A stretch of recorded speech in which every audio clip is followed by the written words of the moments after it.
Baik, pendidikan itu adalah sebuah sistem yang kemarin kita terjemahkan bahwa sistem itu adalah satu entitas, satu kesatuan ya yang saling berkaitan terdiri atas banyak bagian, yang satu dengan bagian lain itu saling berkaitan dan semua punya fungsi yang berbeda, namun dia mengacu pada satu tujuan yang sama. Nah, itulah sistem. Di dalam tubuh kita ini bisa, bukan di dalam tubuh kita ya, tubuh kita itu bisa digambarkan sebuah sistem yang punya part berbeda-beda, tangan, kaki, punya fungsi yang bermacam-macam, tapi dia punya tujuan yang sama. Kalau salah satu part bagian tubuh kita sakit, maka badan kita disebut sakit. Nah, itulah salah satu ciri sepintas sistem. Pendidikan sebagai sistem bisa digambarkan dengan model, disebutnya model black box. Ya, model black box.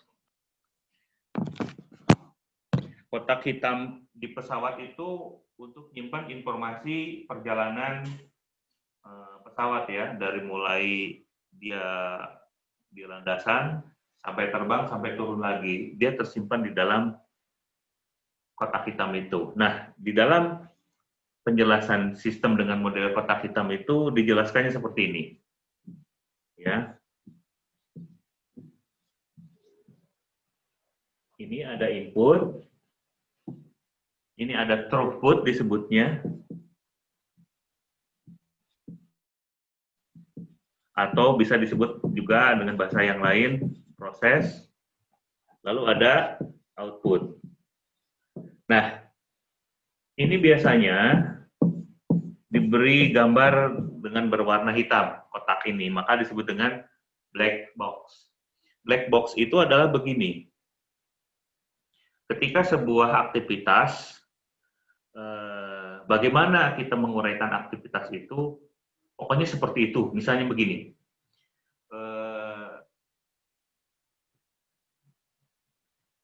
misalnya si Jalu, kamu setelah bangun pagi, terus ngapain? Mandi. Setelah mandi, terus kuliah. Nah, ketika dikatakan mandi itu, semua orang sudah berpersepsi yang sama bahwa mandi itu mulai dari proses masuk kamar mandi, buka pintu kamar mandi, dan seterusnya, sampai kemudian kembali dalam keadaan bersih keluar dari kamar mandi. Itu tidak perlu dijelaskan tahapan-tahapan dengan presisi, dengan bukan presisi, dengan rinci gitu ya. Nah, makanya disebut dengan black box itu seperti itu.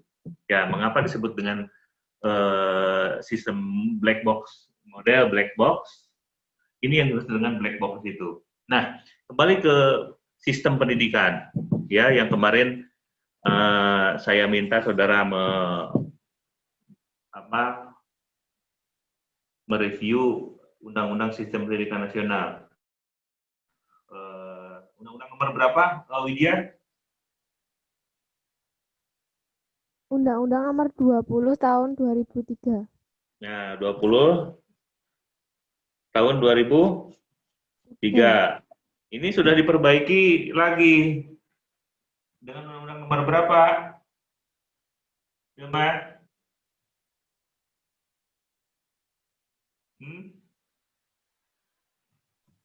Belum tahu, Pak. Belum tahu, kamu cari tahu ya. Ini sudah beberapa kali sampai kemudian diperbaiki. Seharusnya kamu tahu kenapa di dalam Bismart kan sudah disebutkan tuh berapa kali, ya. Ramdhani, kamu baca nggak di Bismart itu? Berapa kali dia di amandemen? Belum tahu, Pak. Belum tahu. Berarti kamu nggak baca Bismart. Kok bisa submit judul, submit tugas. Oke, kembali ke sini ya. Bahwa proses pendidikan itu ada input, ada proses atau throughput, ada output, atau kemudian ditambahkan di sini ada outcome. Nah, outcome itu bisa digambarkan sebagai dampak, ya. Input pendidikan kemarin kita sudah jelaskan pada minggu lalu, itu apa? Najma. Input pendidikan itu apa, Najma?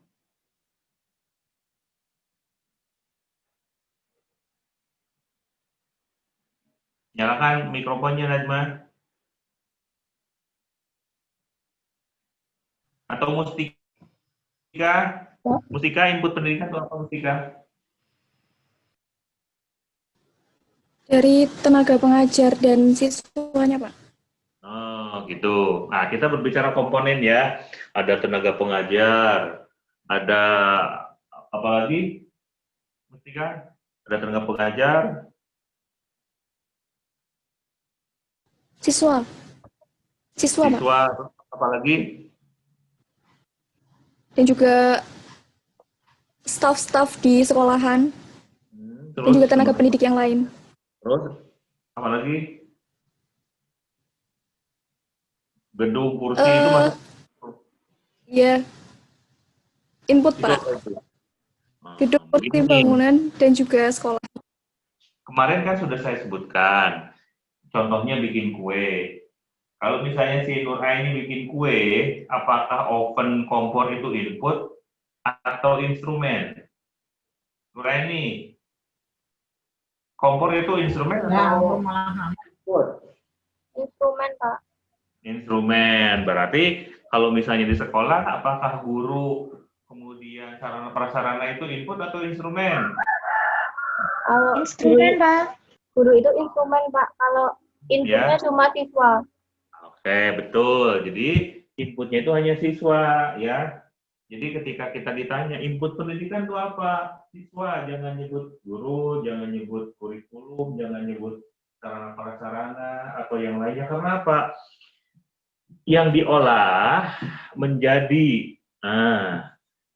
menjadi output itu adalah siswa. Sekarang kamu kuliah, ya, di mahasiswa, inputmu tuh manusia orang, kamu sebagai input di sini. Lalu ada dosen, ada meja, dan lain-lain. Kalau dia menjadi input, apakah kemudian ini menjadi barang yang berbeda? Kan tidak. Dari mahasiswa menjadi lulusan. Ya, jadi ingat, input itu hanya ini, makanya disebut dengan istilah raw input. Nah, ya, istilahnya itu raw input. Ya, raw input. Siswa atau mahasiswa atau peserta didik. Sedangkan tadi kamu bicara kurikulum,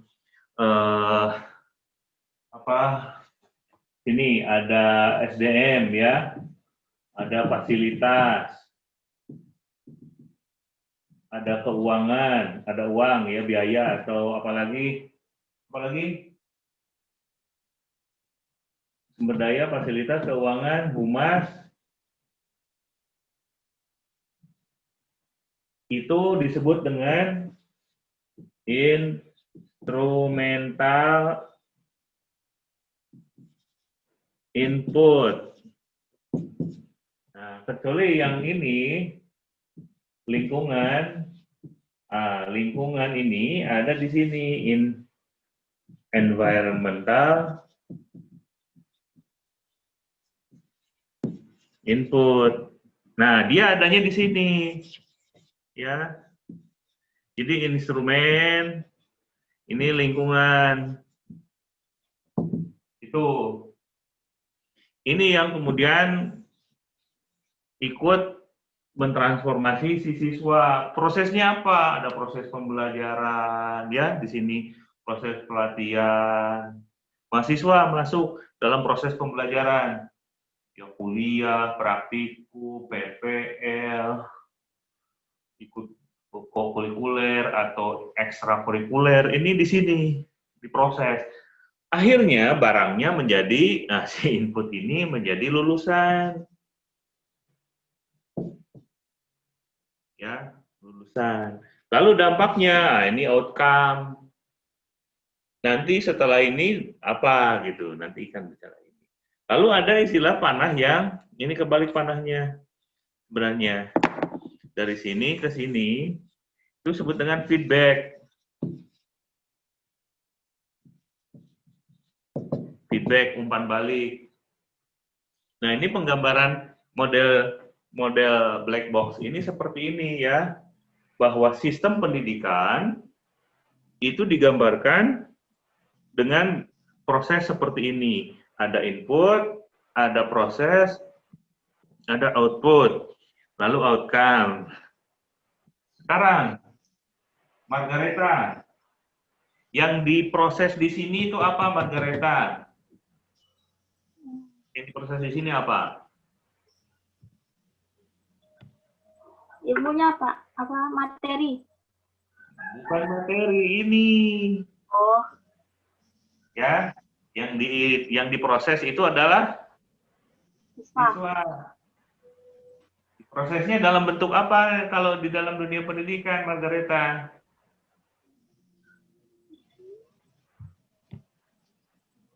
Ada diistilahkan di sini dengan,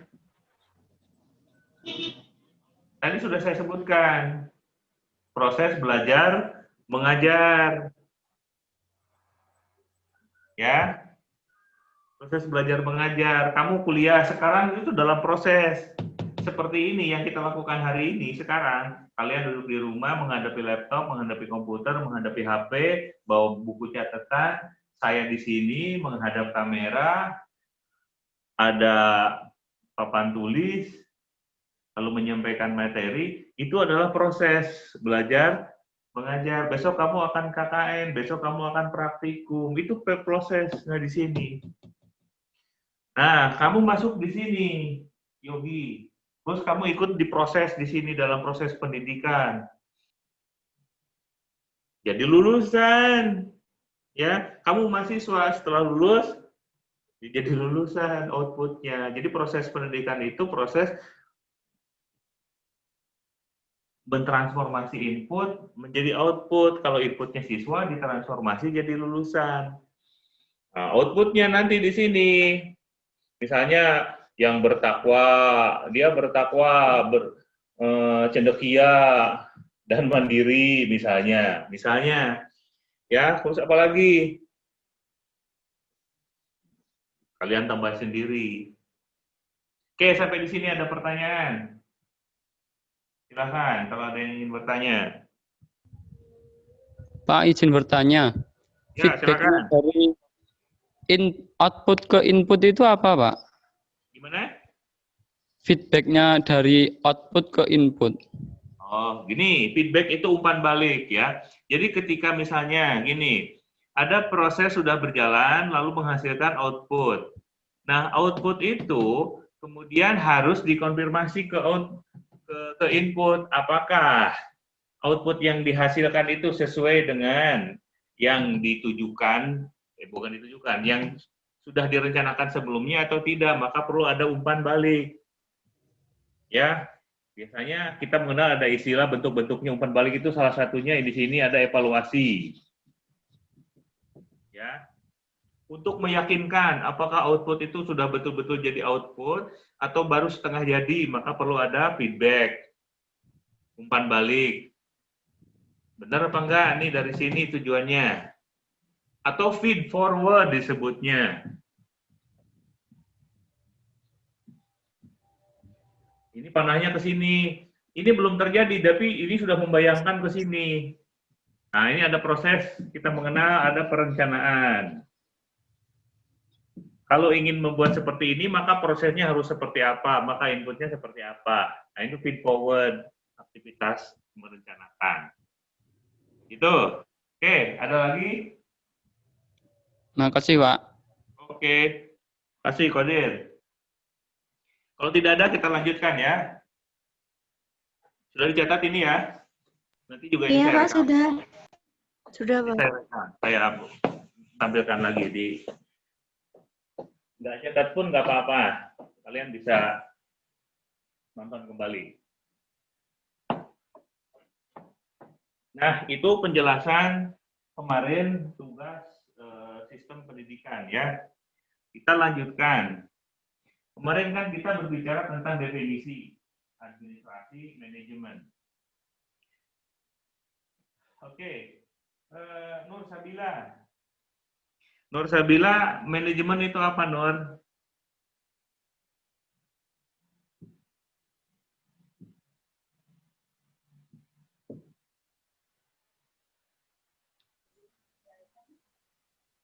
Iya, Pak.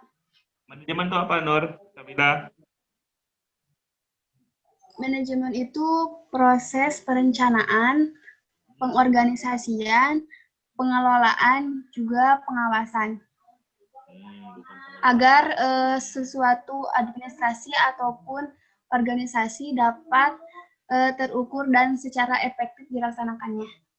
Oh, oke. Baik, terima kasih. Tolong lengkapi Ardelia.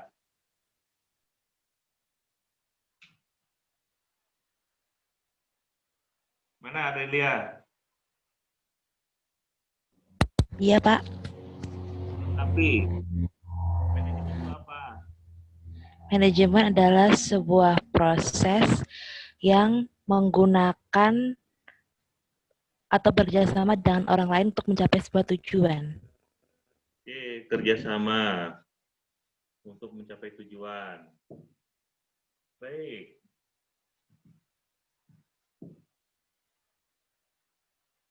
Siva. Kamu tambahin Siva, apa Siva? Sifat siapa, Pak? Siva Putri. Memang ada berapa Siva? Ada 2, Pak. Oh, ada 2. Ya udah kamu yang ngomong kebetulan. Iya. Manajemen adalah seni dan ilmu pencatatan, pengorganisasian, penyusunan, pengarahan, pengawasan terhadap sumber daya manusia untuk mencapai tujuan yang telah ditetapkan. Oke, kamu lengkap banget. Seni apa?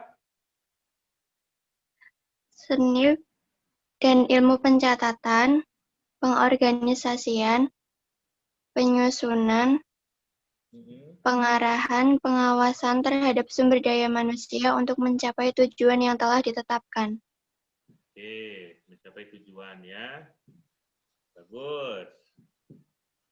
Agus, mana Gus? Gus, apa Gus? Manajemen Gus. Iya, Pak. Manajemen apa Gus? Manajemen adalah suatu proses untuk memanajemen atau mengolah atau memproses sesuatu sehingga mewujudkan hasil atau hasil yang akan dituju. Oke, mengelola sesuatu menjadi sebuah hasil. Baik. Bagas, mana Bagas? Manajemen itu apa Bagas? Proses perencanaan, pengorganisasian, penggerakan, dan pengawasan, serta penggunaan usaha dalam organisasi serta penggunaan sumber daya untuk mencapai tujuan yang telah ditetapkan. Oke, baik. Terima kasih Bagas. Dari beberapa definisi yang tadi kalian dengar dari teman-temanmu, bahwa manajemen itu adalah sebuah proses, ya. Proses apa? Proses kerjasama. Oke. Untuk apa? Mencapai tujuan. Jadi di sini fokusnya adalah di tujuan. Nah, ini ada tujuan.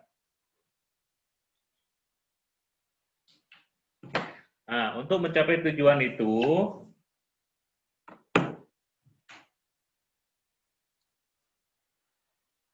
untuk mencapai tujuan, kita ini ada aktivitas ya, menggunakan sumber daya. Ya, sumber daya. Ini ada kerjasama.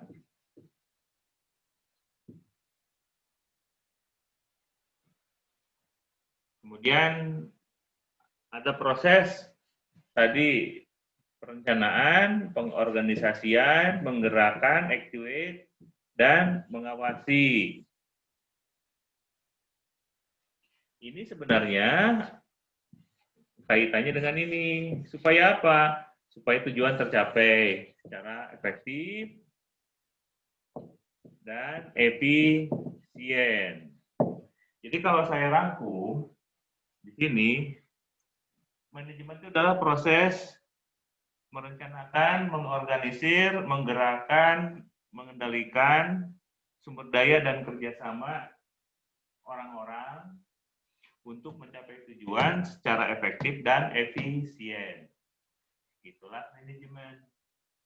Ya, kemarin saya sampaikan, memang ada yang mengatakan manajemen itu ada yang dikatakan sama dengan administrasi, ada juga yang dikatakan berbeda. Ya, itu nanti diskusinya kita lihat dari proses sejarahnya ya. Baik. Ingat, ketika kita berbicara manajemen, fokus kita adalah satu, ini ada tujuan.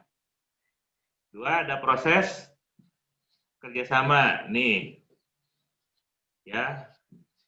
Proses kerjasama. Lalu kemudian ada sumber daya. Nih. Lalu ada ketercapaiannya. Lalu ada prosesnya melalui proses ini. POAC, boleh kalian pakai POAC. Boleh kemarin itu pakai apa istilah ini nih, post the corrupt disebutnya. Planning, organizing, staffing, directing, coordinating, reporting, and budgeting. POCC, boleh. Planning, organizing, coordinating, controlling. Ya, planning itu merencanakan. Organizing, mengorganisasi, mengorganisir. Staffing, merekrut staff, ya, mengelola SDM, mengelola staff. Directing, mengarahkan.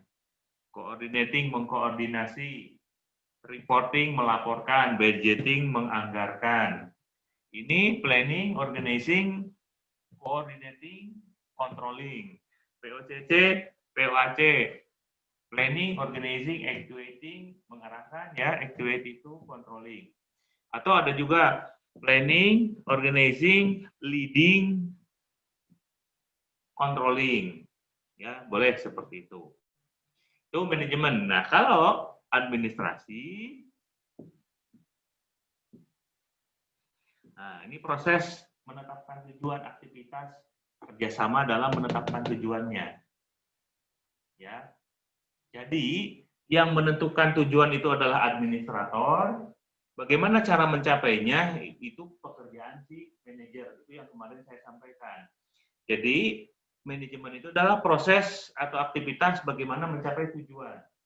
Itu manajemen. Tapi proses dan aktivitas membuat tujuan itu administrasi. Ya, yang masing-masing juga sama menggunakan sumber daya dan lain-lain. Tapi kalian mungkin akan sedikit kebingungan, nanti sebenarnya bedanya di mana? Dalam administrasi itu tidak berbicara planning, organizing, controlling, coordinating, controlling. Dia tidak. Ya, ini adalah aktivitas manajemen khas dari manajemen ya. Ini aktivitas khas manajemen. Ingat, di dalam administrasi dia tidak berbicara ini. Ya, dia berbicara aspek lain. Nanti kita diskusikan. Oke, sampai berbicara di sini ada pertanyaan? Belum, baik. Ya, monggo.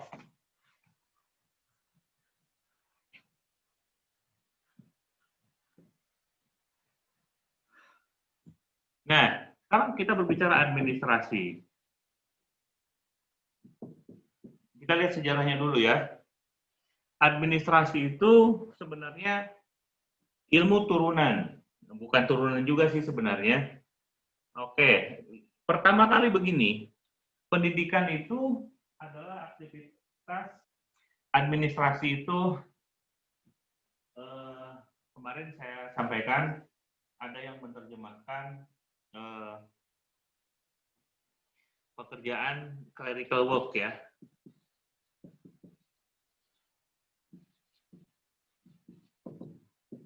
Ketatausahaan. Awalnya ya bentuk. Administrasi itu adalah aktivitas melayani,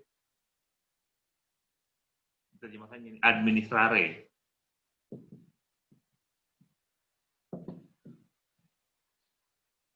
Mencatat, betul. Ya, mencatat, catatan, dan lain-lain. Istilah administrare itu ada di kegiatan kerajaan, aktivitas kerajaan dalam mencatat dokumen-dokumen kerajaan atau pemerintahan. Ya. Yang sebenarnya awal sebelum ada administrasi, orang hanya mengenal disebut dengan ini. Politik. Ya. Dulu ilmu-ilmu pemerintahan yang digunakan untuk menunjang aktivitas pengelolaan negara itu baru mengenal ini, ilmu politik. Ya, ilmu politik yang dikenal. Jadi awalnya ini di sini masa kelahirannya. Ilmu politik kemudian semakin berkembang, kebutuhan manusia, teknologi, pengetahuan, akhirnya ilmu ini tidak mampu lagi menerjemahkan hal-hal yang sifatnya teknis. Ya, hal-hal yang sifatnya teknis ini tidak bisa digarap oleh ilmu politik. Maka kemudian mengadaptasilah ilmu ini, administrasi. Administrasi berjasa dalam ilmu politik, yaitu menerjemahkan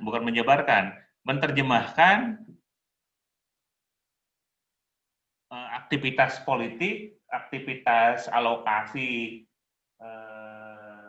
kekuasaan dan lain-lain menjadi hal yang lebih operasional. Ya. Yang pada masa itu disebutkan dengan aktivitas clerical work itu. Ya, aktivitas catat mencatat, ketatausahaan. Nah, kemudian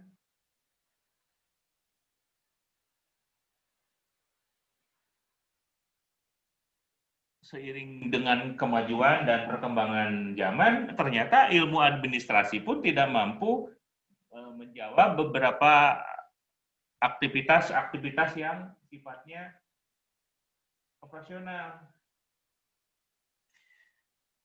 Ya, kemudian mereka mengadaptasi ilmu yang terjadi di dunia industri. Ingat, saya masih berbicara ini tuh dalam konteks publik ya. Tahu publik di sini artinya apa? Publik itu masyarakat boleh, pemerintahan boleh. Jadi ketika berbicara tentang urusan masyarakat, urusan umum, urusan pemerintah, ilmu yang dipakai untuk mengelola sumber daya pemerintah itu adalah ilmu administrasi. Jadi kalian kalau berbicara pendidikan itu urusan publik atau urusan private? Karena begini, ketika kita berbicara istilah publik, lawan dari publik itu adalah apa tadi? Nurita? Private. Lawan publik itu apa? Malah anggap Nurita ditanya apa? Public versus private. Ya, lawannya pemerintah itu adalah Widya, apa lawannya pemerintah? Bukan lawan kata. Lawan kata pemerintah itu apa, Widya? Rakyat, Pak. Rakyat. Lawan kata pemerintah adalah Rakyat. rakyat. Bukan, rakyat itu ya justru bagian dari publik. Lawan kata publik itu adalah private, swasta. Tuh, ya. Nah, jadi ketika urusan semua itu di urusan pemerintah tidak bisa dijawab lagi oleh ilmu administrasi, maka mereka kemudian mengadopsi ilmu bagaimana mengelola sumber daya yang ada di dunia swasta, yaitu di pabrik. Ya. Nah, jadi begini. Sekarang posisinya.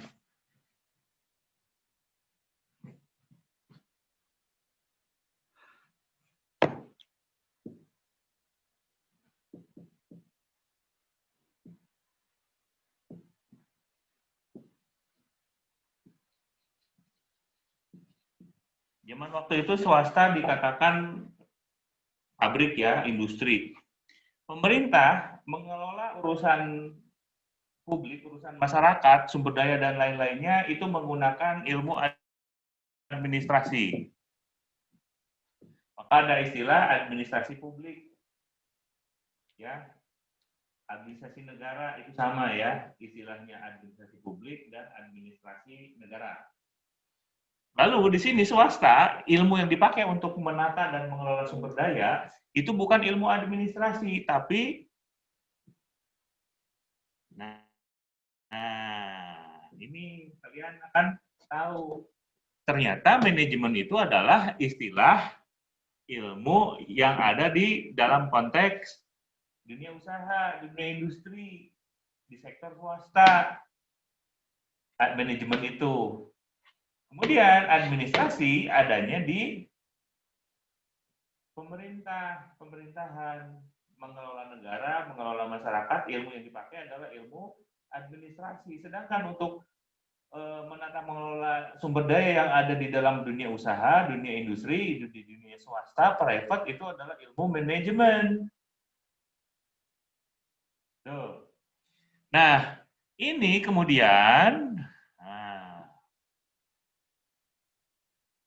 pemerintah kemudian mengadopsi ilmu manajemen.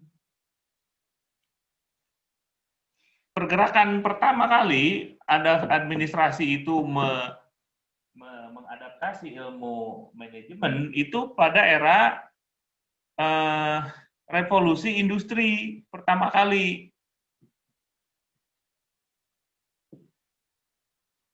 Ya, revolusi industri.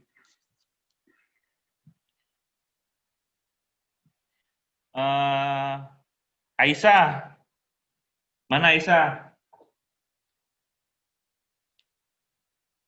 Revolusi industri, kamu tahu kapan? Tahun berapa? Udah lahir belum? Belum lahir ya. Revolusi industri sekitar 1800-900-an. Ya. 890 Indonesia waktu itu sedang seperti apa? Ya. Indonesia waktu itu seperti apa kira-kira dia? Mana dia? Ya, Pak.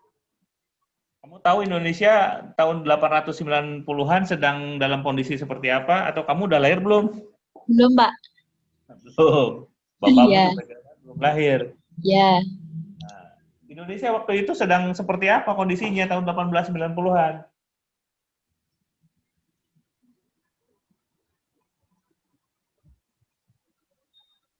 Jogja udah ada belum tahun 1890? Nah, kamu belajar sejarah dulu deh.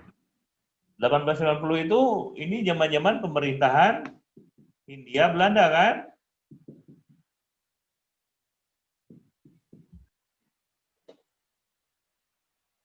Nah, di masa era revolusi industri itu,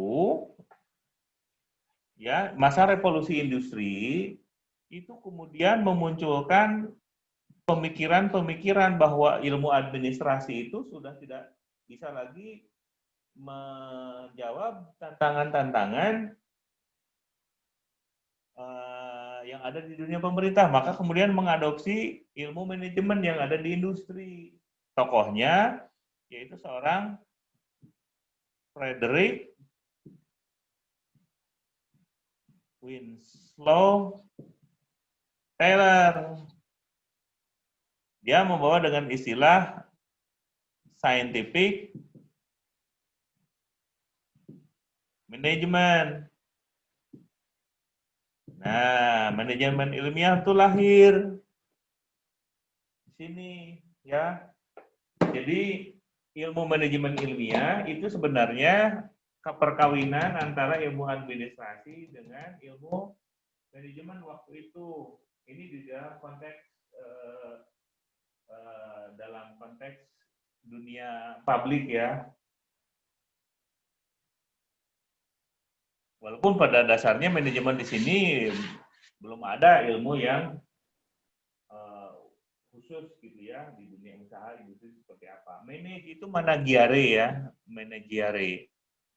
asalnya, managiare. Tangan artinya itu. Keterampilan, bagaimana melakukan pekerjaan, itulah manajemen.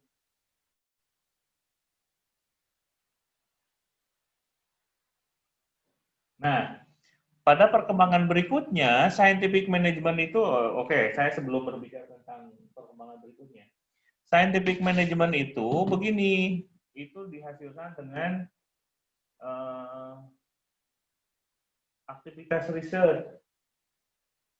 Ya, bahwa dulu dalam melakukan pekerjaan itu orang belum ada aktivitas-aktivitas lain industri. Tahu istilah ini ya? Kamu kalau misalnya, siapa di sini ada yang dari SMK? Siapa yang dari SMK? Saya, Pak. Saya, Pak. Saya, Pak. Banyak banget kalian lulusan SMK ya, oke. Ada yang SMK industri nggak? Atau teknologi? Nggak ada. SMK-nya administrasi, manajemen, bisnis manajemen. Audio video, Pak. Audio video, oke baik. Audio video. Siapa yang barusan berbicara yang dari audio video itu? Ayu, Pak, Ayu. Oke, Ayu, misalnya begini Ayu, kamu pernah tahu bagaimana isi sebuah mesin amplifier ya? Misalnya Iya, Pak. mereknya Sony. Kamu tahu yang bikin amplifier Sony itu berapa orang yang bikin? Prosesnya beda-beda. Nah, beda-beda kan? Jadi bagian-bagiannya beda-beda dari yang mulai pertama kali yang bikin apa PCB atau apa istilahnya sampai masang itu pertugasnya beda-beda, pegawainya beda-beda. Beda seperti kalian bikin kue sendiri di rumah dari mulai membeli barang, menyiapkan barang-barang peralatan sampai mengolah sampai kemudian menyajikannya ke depan meja itu satu orang. Zaman dulu seperti itu. Tapi kemudian setelah masuk ke dunia industri, kemudian ada ilmu scientific management tidak seperti itu. Ada yang namanya division of labor. Ya.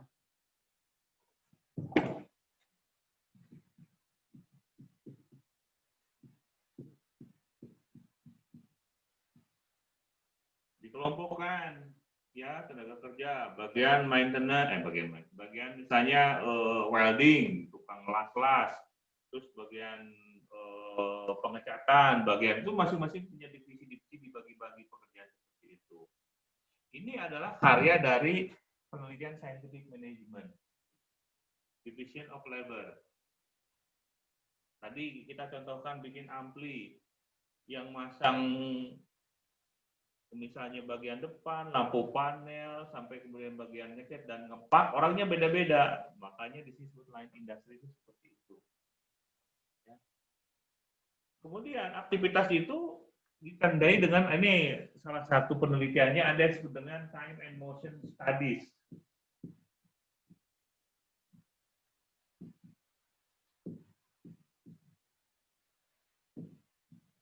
Penelitian tentang waktu dan gerakan.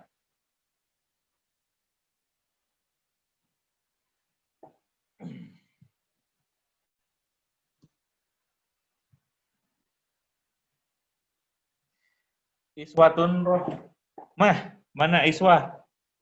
Iswa atau panggilannya siapa? Atau Atun atau Rohmah atau Iis? Mana suaranya Iswatun?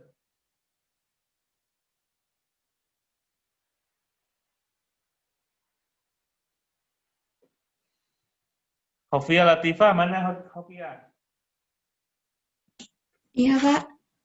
Nah, kamu SMA-nya apa? SMA atau SMK? SMA jurusan IPS. Kamu bisa mengetik 10 jari nggak? Gimana, Pak? Bisa ngetik 10 jari nggak? Dikit-dikit. Dikit-dikit. Maksudnya gimana sih dikit-dikit 10 jari bisa gitu? Sekarang saya tanya, susunan telunjuk itu ada di baris mana kalau ketik di mesin tik, di papan ketuk? Di Kiri, telunjuk kiri. Itu Di untuk huruf- mencet tombol apa, huruf apa? huruf P. Iya bukan, Mbak? Ya nggak tahu. Siapa yang pernah belajar mengetik 10 jari yang dari Bisman ini? Saya, Pak. Nah, siapa? Margarita.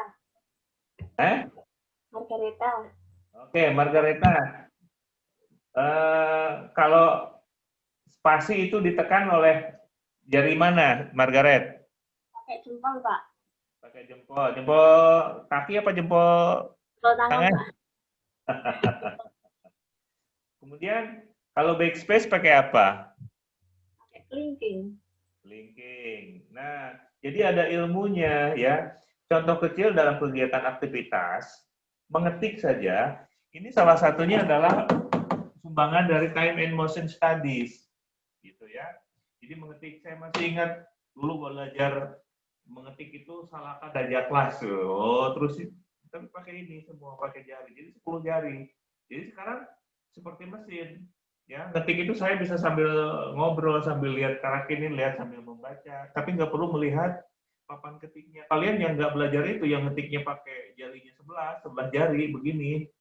Ya, pakai telunjuk saja. Kan kadang-kadang lihat, apalagi yang belum terbiasa, lihat ke monitor, lihat ke sini. Dengan mengetik 10 jari dan sudah hafal, kecepatan per menitnya berapa kata, itu bisa dibedakan dengan yang 10 jari, dengan yang 11 jari. Ini time and motion. Motion itu gerakan, ya, gerakan fisik, aktivitas manusia. Itu ada ilmunya hasil penelitian ini. Kemudian kita mengenal ada istilah ergonomik pekerjaan, ya. Nah itu juga sumbangan dari scientific management, ya, penelitian scientific management, ya. Ini Time and Motion Studies itu memunculkan salah satunya itu. Lalu ada ini.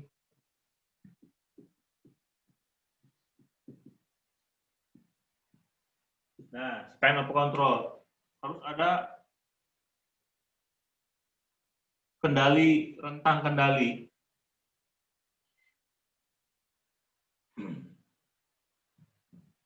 Nanti prinsip-prinsip manajemen, saya tugaskan kalian mencari 14 prinsip manajemen ilmiah. Apa saja ya? Prinsip manajemen ilmiah. Tolong dicatat, lalu kamu cari di internet, di web. Pak, maaf, nggak kedengaran, Pak. Kekecilan suaranya. Kalian cari 14 prinsip manajemen ilmiah. Ya, 14 prinsip itu apa saja, lalu catat di buku catatanmu. Besok kita bahas. Ini baru salah satunya ini. Lalu ada esprit de corps. Nah, apa itu esprit de corps? Nanti kalian lihat. Banyak sekali di sini ya. Ada goal, ada esprit de corps, ada apa lagi, organisasi, dan lain-lain. Nah, dalam pandangan scientific management, organisasi itu suara saya putus-putus, masih putus-putus nggak? Nggak, Pak. Ya? Oke, yang putus-putus berarti mungkin jaringan di tempat jenengan ya, yang tadi ada beberapa komplain. Dalam pandangan manajemen ilmiah, organisasi itu dipandang dalam perspektif mesin. Makanya dia disebut dengan model mesin. Mesin itu semua bergerak secara simultan, ya, berbarengan, teratur. Makanya disebut dengan disebut kondisi steady state. Ini teori organisasi, nanti kalian akan mendengar istilah itu. Kondisi steady state itu kalian bayangkan siapa yang pernah melihat odometer, odometer, tahu odometer? Speedometer motor. Oh, sekarang sudah pakai yang digital ya. Atau mungkin jam dinding, bukan jam dinding, yang dingdong itu loh, jam apa namanya? Dalamannya seperti apa? Pernah melihat kan? Ada banyak gigi gerigi gitu. Atau gini deh, lihat bukan ruji, gerigi motor, tahu ya? Ini kan ada ininya untuk pemutarnya itu toh, yang biasanya anak-anak SMK berbekal ini dibikin sabuk untuk tawuran, apa namanya ini?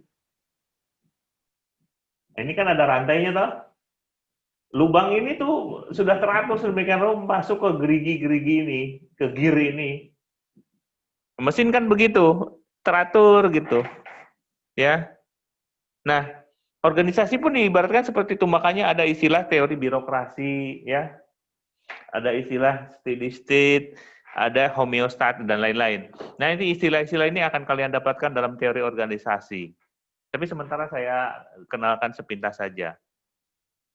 Itu. Ya. Nah, jadi dalam pandangan scientific management, organisasi itu dianggap mesin. Kalau begitu manusia juga dianggap mesin. Iya, dia adalah bagian atau part dari mesin. Jadi dianggap manusia itu tidak punya rasa, tidak punya hati. Ya, manusia itu ya samalah seperti mesin, dia fungsinya seperti bagian-bagian mesin. Maka dari itu kemudian banyak muncul kritikan-kritikan berikutnya. Ya, tapi sebelum ke sini kemudian kritikan itu muncul ilmu baru dalam perkembangan berikutnya dengan memasukkan fungsi-fungsi administrasi. Nah, ini ilmu administrasi kemudian jadi setelah pertama ilmu politik ya, kemudian muncul administrasi, lalu dia ke manajemen, perpanjangan berikutnya lagi dia kembali lagi ke administrasi. The function of executive di sini, Elton Mayo, ya, administrasi kembali ke ilmu administrasi, balik lagi. Kemudian muncul berikutnya, karena dia masih menganggap manusia itu adalah mesin, bagian dari mesin, organisasi itu mesin, nah, maka ada perkembangan berikutnya yaitu gerakan human relation. Ingat, nulis relation itu pakai S ya ujungnya. Teori human relation itu lebih mengarah ke bagaimana memanusiakan manusia di dalam organisasi. Jadi manusia di dalam organisasi itu bukan barang, bukan benda, tapi manusia yang punya rasa, punya hati. Makanya harus diperlakukan mereka sebagai manusia. Gerakan human relations. Ada Mary Parker Polet, ya, salah satu tokoh-tokohnya itu. Kalau yang di sini Elton Mayo. Ada penelitian yang mengkritisi ini tadi disebut dengan Hawthorne Studies. Penelitian di pabrik listrik Hawthorne di Amerika sana. Misalnya kalau orang kerja dalam kondisi lampu yang redup, kemudian kondisi suhu ruangannya panas, apakah berhubungan dengan kinerja atau tidak? Ternyata dalam penelitian itu tidak signifikan. Dia bekerja dalam ruangan yang gelap, semrawut, kotor. Tapi justru yang berpengaruh itu adalah mereka perlu bersosialisasi, ya, bagaimana misalnya kalian pernah mendengar ada istilah Coffee Morning ya, program Coffee Morning. Ingat, copy morning dalam dunia manajemen itu bukan perkara yang sepele. Pagi-pagi sebelum bekerja, duduk bareng-bareng sambil ngobrol, ada aqua atau ya cerita macam-macam lah, nggak usah bercerita tentang pekerjaan. Misalnya program copy morning, minum kopi dulu pagi-pagi sebelum kerja, itu memiliki dampak yang luar biasa terhadap kinerja. Karena apa? Dalam proses aktivitas copy morning itu ada interaksi, ada komunikasi. Nah, itu ternyata proses di situ berpengaruh sekali terhadap kinerja. Ketika ngobrol, gimana anakmu sehat, keluargamu seperti apa, sekarang kondisinya dengar-dengar kemarin habis. Seperti itu kan ada proses memanusiakan. Nah, itu salah satunya teori human relation, sumbangannya terhadap dunia manajemen. Ya. Ini. Pada perkembangan berikutnya, setelah teori human relations, itu adalah perkembangan manajemen yang terdampak dengan teori sistem. Ya, satu kesatuan utuh yang saling bekerja sama untuk mencapai tujuan.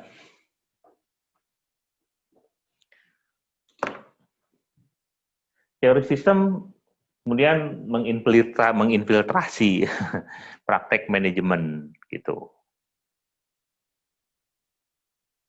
Nah, jadi ketika kita berbicara konsep teori administrasi manajemen itu memang membuat kita bingung apakah administrasi sama dengan manajemen, apakah manajemen sama dengan administrasi atau berbeda.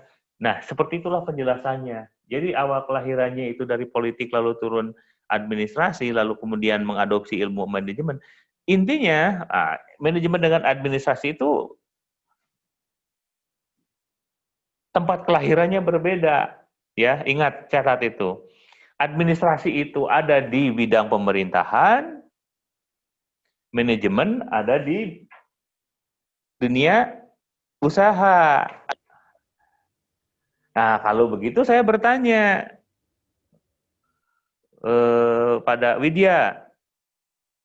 Widya, pendidikan itu urusan Ya, Pak. pemerintah atau urusan swasta? Menurut saya, Pak, pemerintah. Karena Terus? Karena yang mengurusi negara kan pemerintah, terus kan yang negara maju itu kan hasil dari itu, Pak, siswanya. Jadi personalianya. Oke.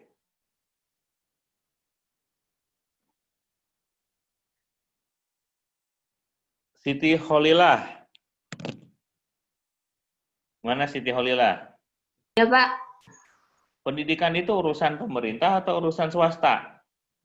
Jadi emang dari awal mulanya kan di pemerintah, tapi dirasa kalau pakai ilmu administrasi tidak cukup memenuhi, jadi dikembangkan lagi memakai ilmu manajemen.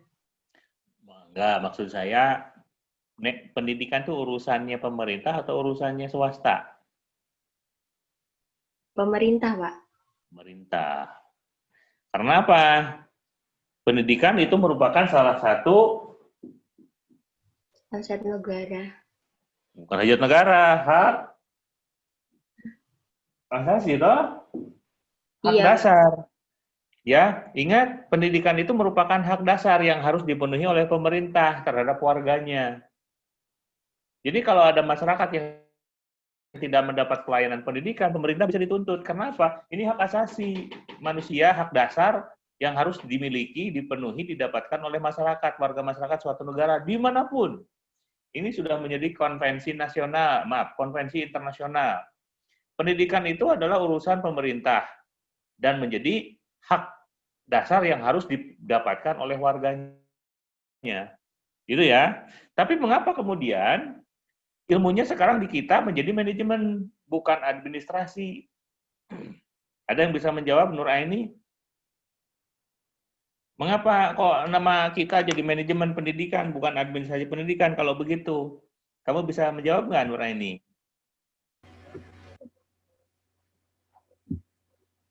Soalnya yang dibahas tuh nggak cuma pendidikannya aja gitu loh, Pak. Jadi ada cara-caranya juga. Jawabanmu jangan keluar dari ini. Pertanyaan saya, Yogi, kenapa administrasi mengadopsi ilmu manajemen yang ada di swasta, Yogi? Kenapa?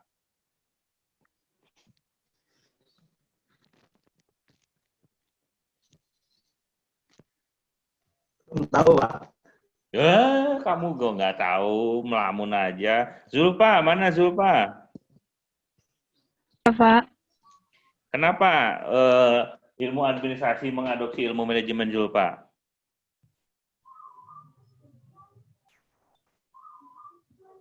Karena di dalam pendidikan tuh juga butuh ilmu manajemen, Pak.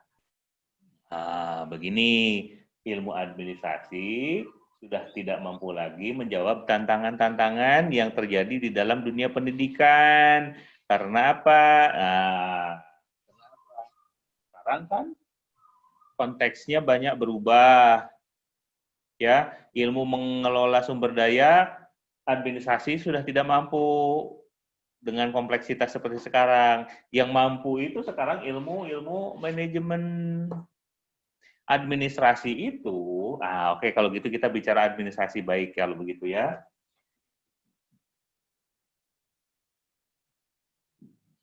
Proses aktivitas kerjasama dalam menentukan tujuan. Ya, inti dari administrasi itu di sini.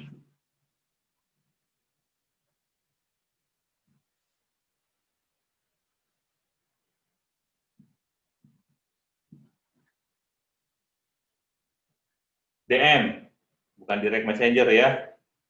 Tapi apa? Decision making.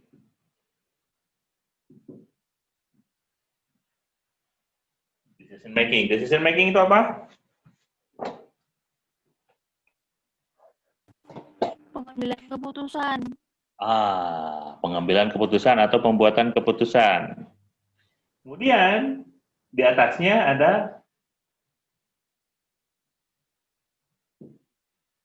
leadership. Sahrul apa Sarul? Sarul. Leadership itu apa, Sarul? Kepemimpinan, Pak. Kepemimpinan. Lalu di sini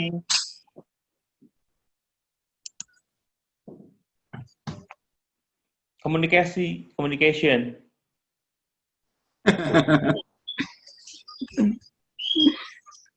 Jadi, inti dari administrasi itu ini. Dia tidak berbicara planning, organizing, actuating, controlling.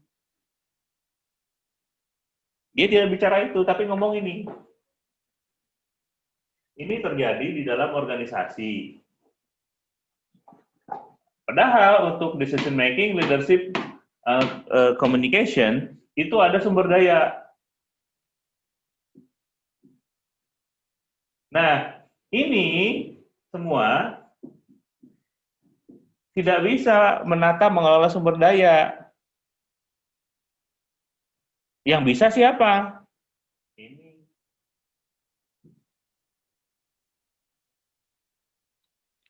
Itu. Ya.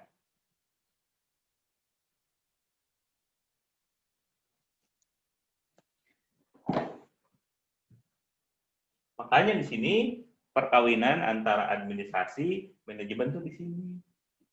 Gara-gara ini sama-sama mencapai tujuan di sini. Aktivitasnya ada di sini. Tujuan yang membuat ini. Bagaimana cara merealisasi mencapainya? Bagaimana ini?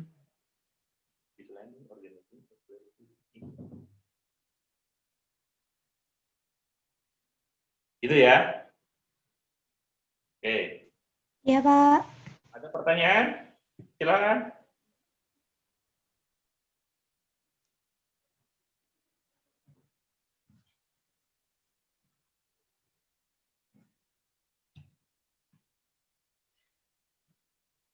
Ini adanya di dalam organisasi.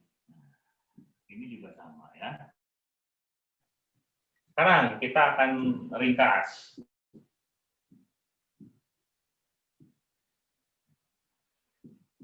planning, organizing, executing, controlling.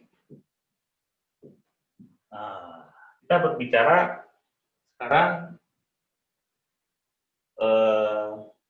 cakupan. Ini adalah inti administrasi. Sekarang kita berbicara cakupan manajemen. Manajemen yang dikelola di dalam atau yang ditata dikelola itu di sini adalah sumber daya, personalia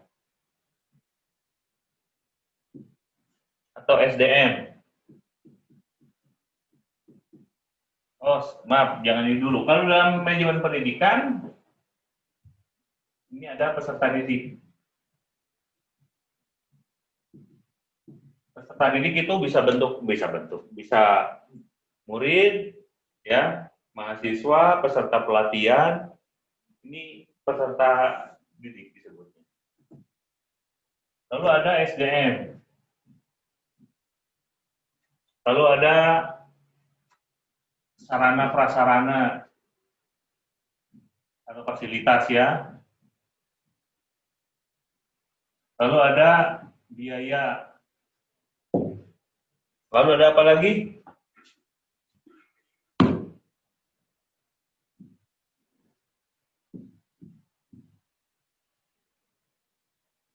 Human relation, masyarakat. Nah, sumber daya ini di-manage, ditata, dikelola untuk mencapai tujuan secara efektif dan efisien. Maka di sini prosesnya adalah memanage itu merencanakan. Peserta didik perencanaannya seperti apa? Lalu pengorganisasinya bagaimana? Lalu menggerakkannya seperti apa? Controllingnya bagaimana? Jadi akan seperti itu. Kalau misalnya saya tanya ke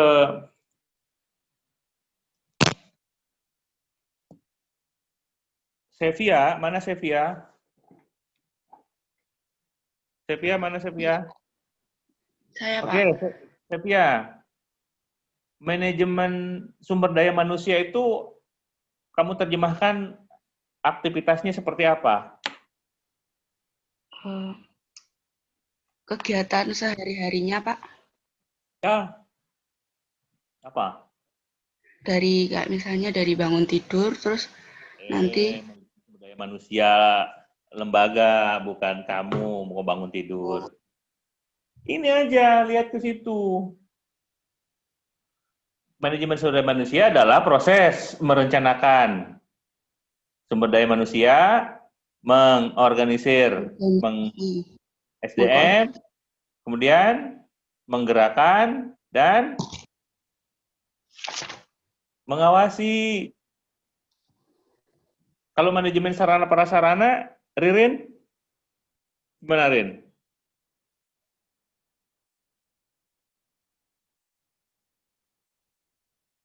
Menggunakan sarana dengan sebaik-baiknya. Terus bagaimana? Manajemen sarana prasarana itu aktivitasnya 1, merencanakan, 2, mengorganisir, 3, menggerakkan, dan 4, mengawasi. Juga gitu. Putri Aisyah, mana Putri Aisyah? Iya, Pak. Manajemen pembiayaan itu aktivitasnya apa? Kegiatannya apa, Putri? Mengontrol. Balik lagi ke situ. Loh.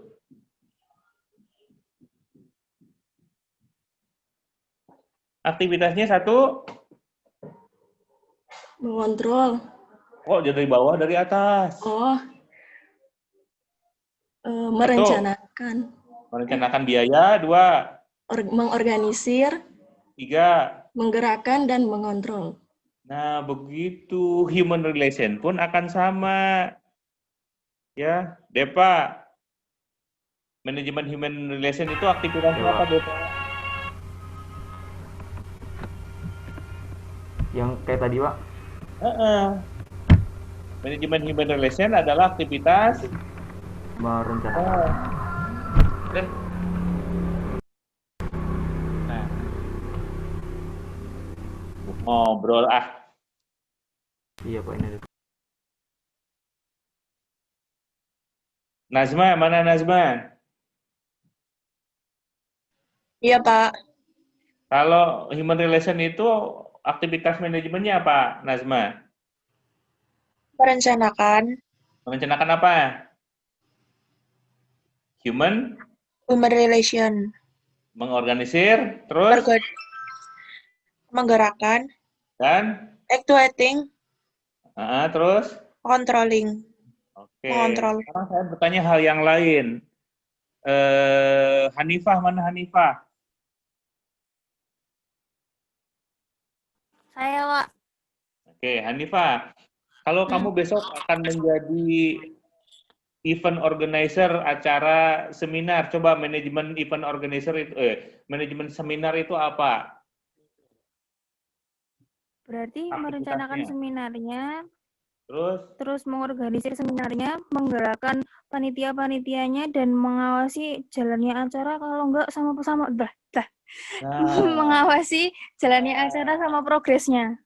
Ya, betul. Sama kan sebenarnya membuat perencanaan. Perencanaan seminar kan banyak macamnya, dari kapan. Kalau membuat perencanaan itu biasanya menjawab pertanyaan ini nih. Ya, dalam planning itu menjawab ini.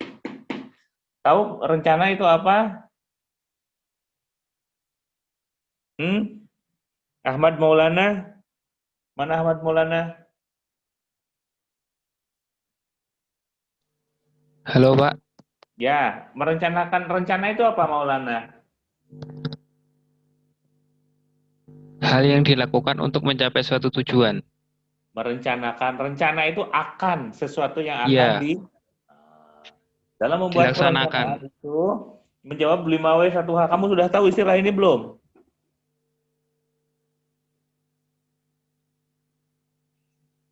Maulana, udah tahu ini apa? 5W1H itu apa? Dian, mana Dian?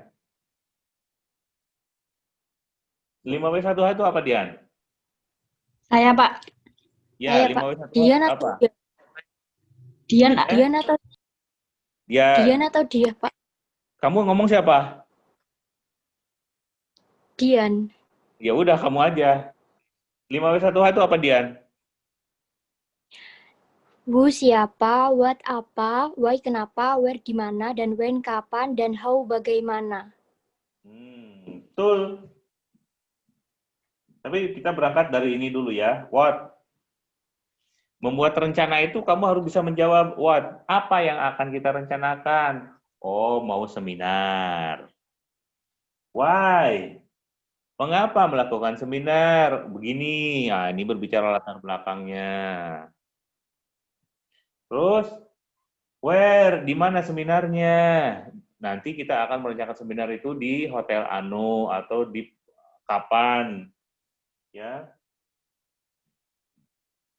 Kapan? Siapa saja yang akan terlibat? Siapa sasarannya? Ini ngomong tentang orang-orangnya. Baru terus, bagaimana cara melakukan seminar itu? Nah, ini kita rencanakan. Jadi, membuat rencana itu artinya kita mengaktivitas menarik seolah-olah masa depan kita siapkan sekarang. Ya, kita berangkat ke masa depan. Nanti itu akan begini. Padahal belum terjadi, tapi kita sudah siapkan. Itu rencana seperti itu. Ya.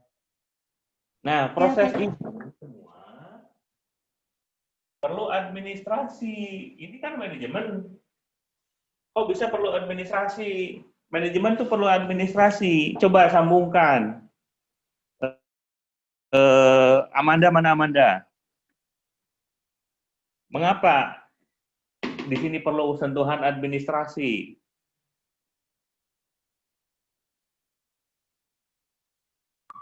Karena kalau hanya manajemen saja tidak akan berjalan. Ya, ada hubungannya dengan ini, kaitkan dengan ini. Coba kaitkan dengan ini.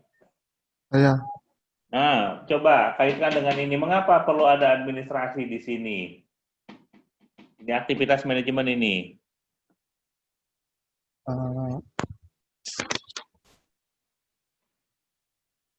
Kamu tahu pengambilan keputusan?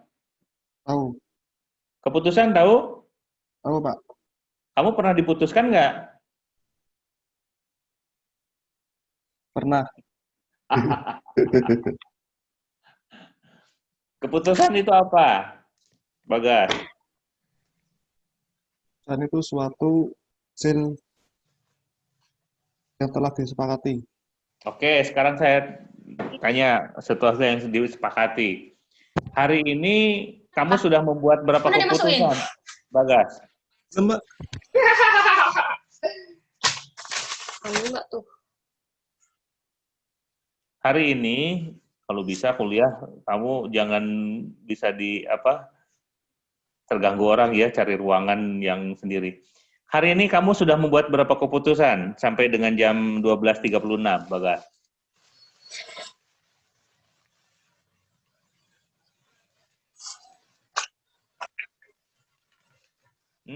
Berapa keputusan yang sudah pernah kamu buat sampai dengan jam 12 dari jam 7 pagi atau dari bangun tidur?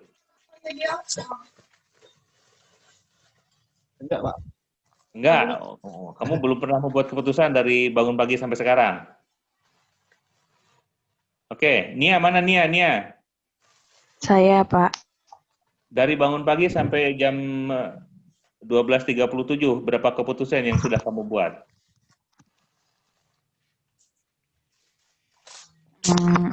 Ada beberapa, Pak. Kayak mau sarapan pakai apa, terus ya mau sarapan pakai apa. Betul, kamu memutuskan, aku mau sarapan apa enggak. Itu juga sudah keputusan. Hari ini kayaknya aku mau sarapan deh. Terus setelah itu, sarapannya mau apa? Mau bikin nasi goreng atau makan bubur ayam. Itu juga keputusan. Ya, kamu memilih alternatif, sarapan atau tidak. Itu ada dua alternatif. Ketika sarapan yang dipilih, kamu memutuskan, keputusannya adalah sarapan.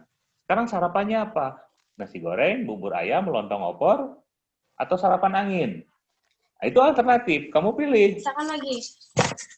Nah, itu aktivitas, memilih alternatif dengan pembuatan keputusan. Gimana? Ambil kedus aja lah, Kak, misalkan. Alternatif yang dipilih itulah putusan, gitu loh. Mau isi 30 apa enggak? Ya, jadi di sini sekarang masih terjadi prosesnya di sini. Ketika merencanakan apa, itu putusan. Di mana tempatnya, itu putusan. Mengapa melakukan itu putusan. Makanya di sini putusan itu ada. Termasuk dalam mengorganisir pun begitu.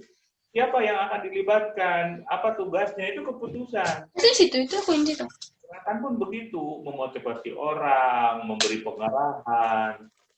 Itu juga keputusan. Lalu leadership.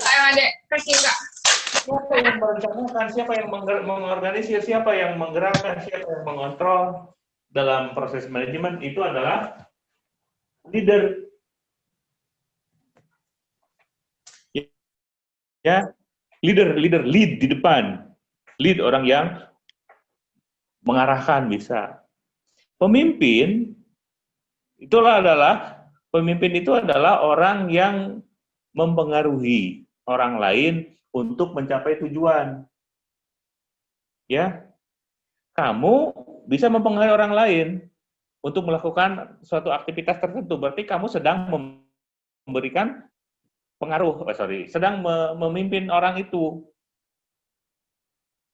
Kamu dikatakan bisa memimpin kalau bisa mempengaruhi. Proses mempengaruhi orang lain itu adalah proses kepemimpinan. Pemimpin itu orang yang berpengaruh, bisa dikatakan seperti itu. Ya. Inti dari kepemimpinan itu ingat, satu, pengaruh. Kamu ketua kelas tapi tidak bisa mempengaruhi, berarti kamu nggak bisa memimpin.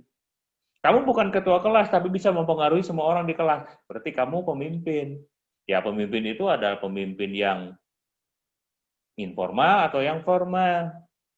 Ketua, nah itu pemimpin formal yang diangkat berdasarkan aktivitas-aktivitas formal dengan SK, dengan diskusi bukan diskusi, dengan kesepakatan bersama lalu diangkat. Bupati itu pemimpin formal, ya.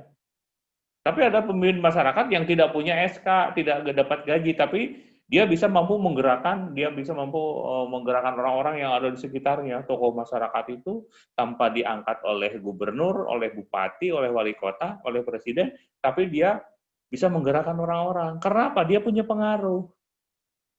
Jadi kamu kalau ingin jadi pemimpin harus punya pengaruh. Piye carane? Banyak sumber pengaruh yang bisa kamu dapatkan. Pengaruh itu karena kamu punya keahlian, ya, atau mungkin karena turunan. Kamu turunan raja, pasti punya pengaruh di masyarakat. Kamu turunan genderuwo, nggak ada genderuwo. Kamu turunan pemimpin, anak bapakmu tuh lurah. Biasanya lurah itu, wah punya pengaruh gini-gini. Anaknya juga akan begitu. Bisa. Jadi pemimpin itu bisa diturunkan. Atau saat ini kamu hanya mahasiswa. Bapakmu juga orang biasa saja, ibumu juga orang biasa saja, tapi sekarang mahasiswa. Tapi begitu lulus, kamu punya ilmu kepemimpinan, punya ilmu membuat keputusan, ilmu manajemen, ilmu komunikasi, dan ilmu-ilmu yang lain. Jadilah seorang ahli yang punya bekal kepemimpinan. Begitu turun ke masyarakat, kemampuanmu itu ada, lambat laun kamu bisa melakukan aktivitas-aktivitas bagaimana menggerakkan orang lain, kamu akan jadi pemimpin, gitu loh. Nah, itu ya pemimpin yang diciptakan, bukan karena turunan. Komunikasi, proses transfer pesan, ya, mengirimkan pesan dari komunikator ke komunikan. Ini kan merencanakan dan lain-lain. Kalau hanya di otaknya, di benaknya si pemimpin, nggak mungkin anak buah bisa tahu dan tergerak untuk beraktivitas. Maka harus ada ini. Nah, disinilah administrator itu bekerja. Lalu apa hubungannya dengan manajer? Ya, aktivitasnya juga